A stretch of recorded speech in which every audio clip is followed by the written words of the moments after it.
तो बच्चों कैसे हैं आप सब। उम्मीद करता हूँ अच्छे होंगे। तो सेकेंड राउंड का काम रजिस्ट्रेशन स्टार्ट हो चुका है आज। तो कंप्लीट डिटेल में बात करेंगे इस वीडियो में, बने रहे मेरे साथ। और किस प्रकार से चॉइस फिलिंग करोगे, जिसको कॉलेज नहीं मिला उनको भी मिल जाएगा।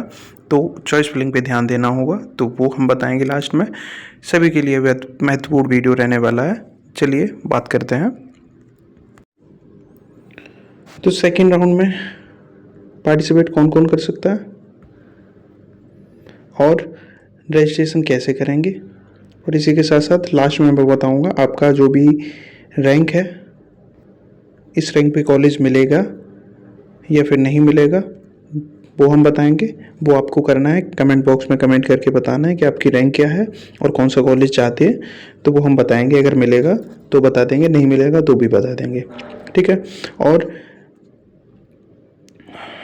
जैसे कि ये प्रोस्पेक्टस में एक बार हम दिखा देते हैं आप सभी लोगों को। जैसे कि इसमें हाँ,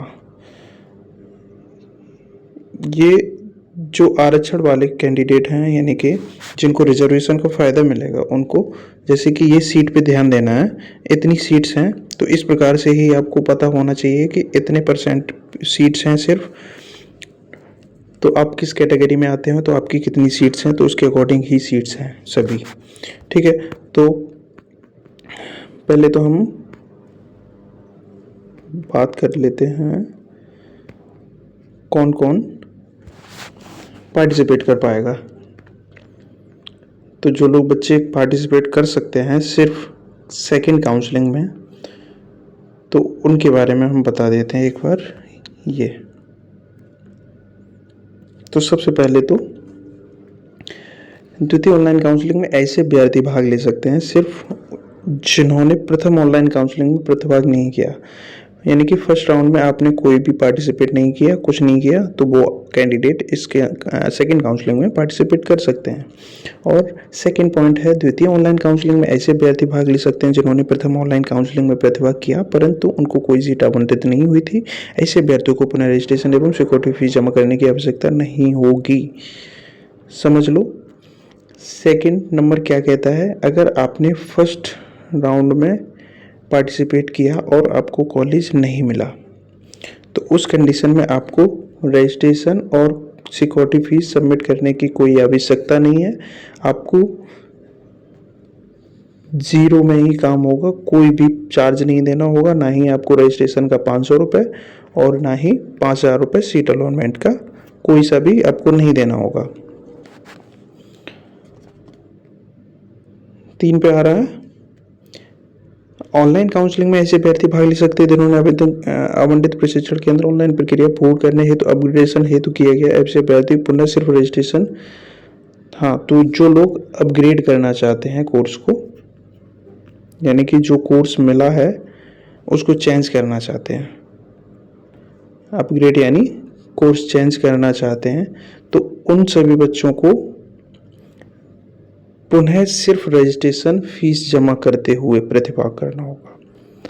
जैसे कि रजिस्ट्रेशन फीस 500 रुपये है, तो आपको रजिस्ट्रेशन फीस का चार्ज देना होगा जो बच्चे अपग्रेड करना चाहते हैं उनको। बाकी अपग्रेड चार्ज देके अपना अपग्रेड के लिए आगे का प्रोसेस कर सकते हैं। तो और यहाँ इस पॉइंट में बताया गया है, आपका कोई भी डॉक्यूमेंट्स है 10th या फिर 12th या फिर कास्ट या फिर डोमिसाइल, कुछ भी, कोई सा भी डॉक्यूमेंट्स अगर कोई इनवैलिड पाया जाता है तो उस कंडीशन में आपका एडमिशन रद्द कर दिया जाएगा और जिम्मेदारी आपकी ही होती है इसमें, ठीक है। अब बात कर लेते अपग्रेड की।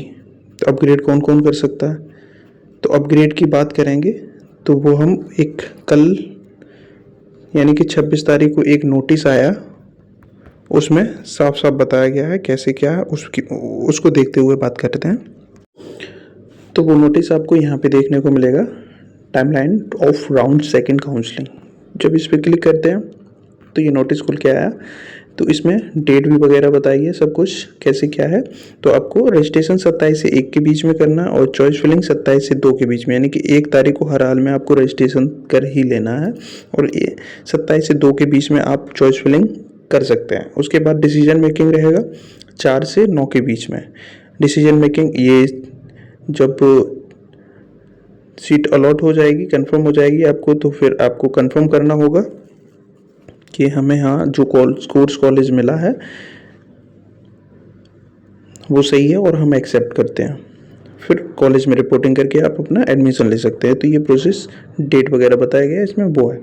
अब बात करते हैं अपग्रेडेशन स्थानांतरण की प्रक्रिया, जो कि आपको भली भांति पढ़ लेनी चाहिए और समझ लेनी चाहिए। क्यों? क्योंकि ये फैकल्टी भी कह रही है और हम भी पहले भी कहते थे, क्योंकि बाद में कोई भी इशू होता है फिर, क्योंकि साफ साफ लिख के दे रखे है इन फैकल्टी ने कि आपकी ही जिम्मेदारी है कुछ भी होता है तो इसलिए आपको समझना है, उसके बाद ही आगे कुछ करना है। तो पॉइंट वाइज समझते हैं। अपग्रेड हेतु अभ्यर्थी प्रवेशी सीट की चॉइस को छोड़कर अपग्रेड हेतु चॉइस देना होगा।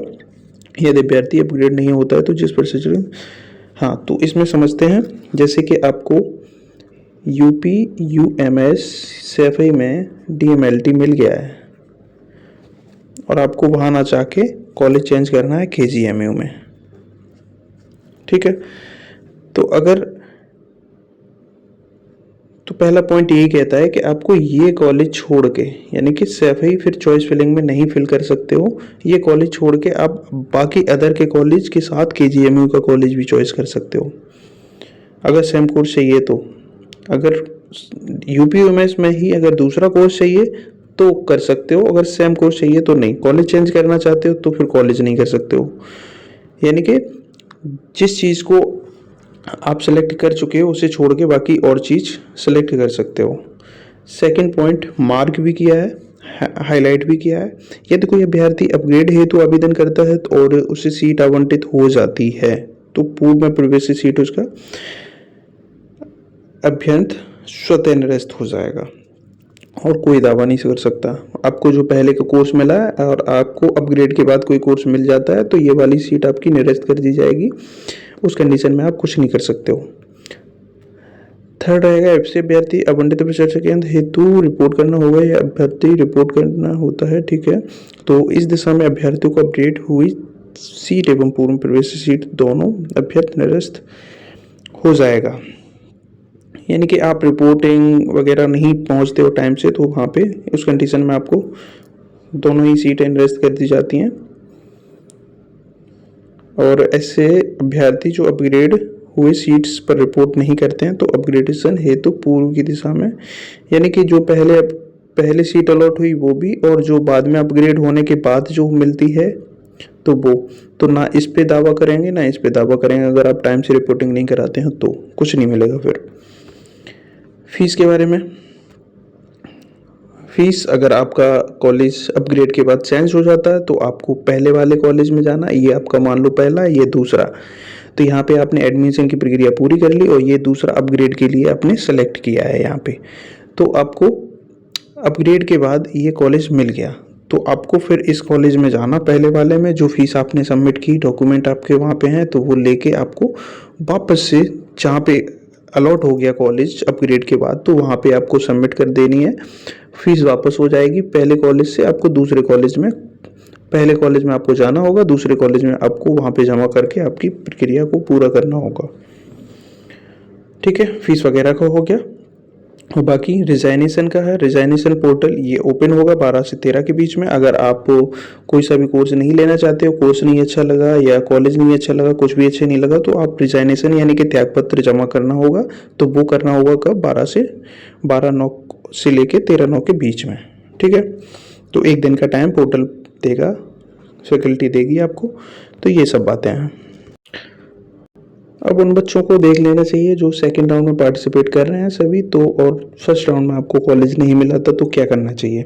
तो आपको करना ये है कि अब की रैंक 5000 है या फिर 10,000 है या फिर 11,000 है या 12,000, कोई भी रैंक है आपकी, तो आपको अपनी रैंक के अकॉर्डिंग चॉइस फिलिंग करनी होगी। आपकी रैंक है उसी के अकॉर्डिंग आपको कोर्स और कॉलेज, कोर्स भी आपको उसी हिसाब से सेलेक्ट करने होंगे, कॉलेज भी आपको उसी हिसाब से सेलेक्ट करने होंगे। दोनों पे डिपेंड करेगा।